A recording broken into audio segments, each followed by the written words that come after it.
I knew I liked the shameless Hwayang from episode 12, but with episode 13, his shamelessness, I like him even more. Okay, yeah. So for episode 14, what's gonna happen is, yeah, so after they take a visit at the hospital, and with Hwang training the doctor if he was asking his alpha to mate with some other omegas, the doctor says that if the two if them two are in a non-mainstream sexual orientation kind of thing, then they could use inflatable dolls infused with pheromones to during the yeah. And then after that they make a visit to Sangshaya's father's ward, where like they kiss in front of the father and he's just lying there, and halfway through them kissing he wakes up and sees Sangshaya kissing Hwayang there, and he just the father thinks that, oh, it's so great to be young. And seeing how Sangshaya was kissing the other person in front of his father's bed, then the father thought that person might be the one that Sangshaya loved, and he felt proud, and he even remembered his, I don't know, his old loves and all. And yeah, Sangshaya is gonna get pregnant finally on this episode 14. And after in the novel, after Hwang and Sangshaya, they get together, sleep together so many times. If you guys haven't read the novel, then you guys should. And soon after Hwayang's seed is planted in Sangshaya's stomach, Sangshaya's rot happens when they are at the company. And supposedly the first rot after being permanently marked is supposed to be intense.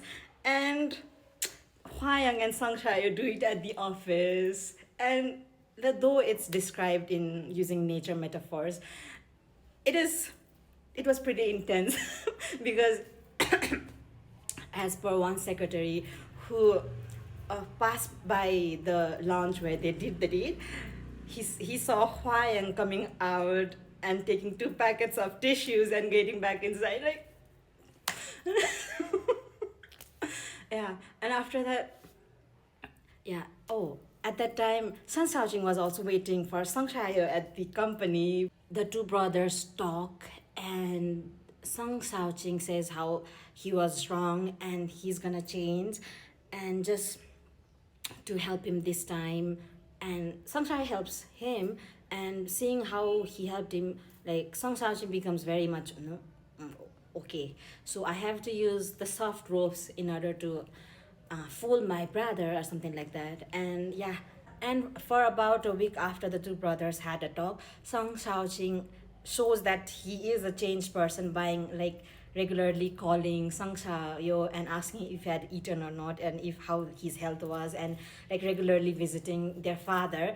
And and Sang Yo was happy because family mattered to him, and having to reconcile their brotherly relationship, he felt it was good.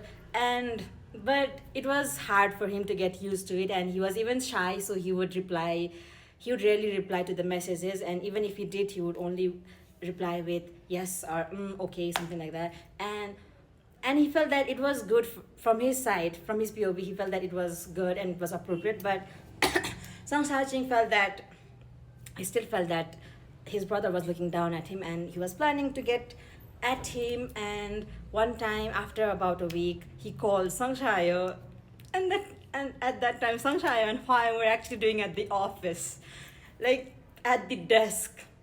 Sang Shaoqing invites Sang Shayo for a dinner together, yeah, and he intended to cut off his gland, but I don't know, yeah.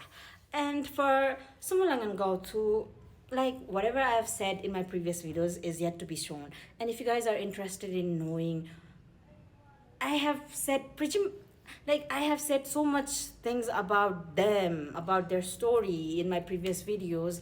And I've been making their whole extra another series for Sumulang and Gautu, and you guys should check it out. I've made a playlist, and I think for the next episode, I think from part 2 or part 3, I think those scenes might be included. But I don't know, since they're changing a lot, so yeah,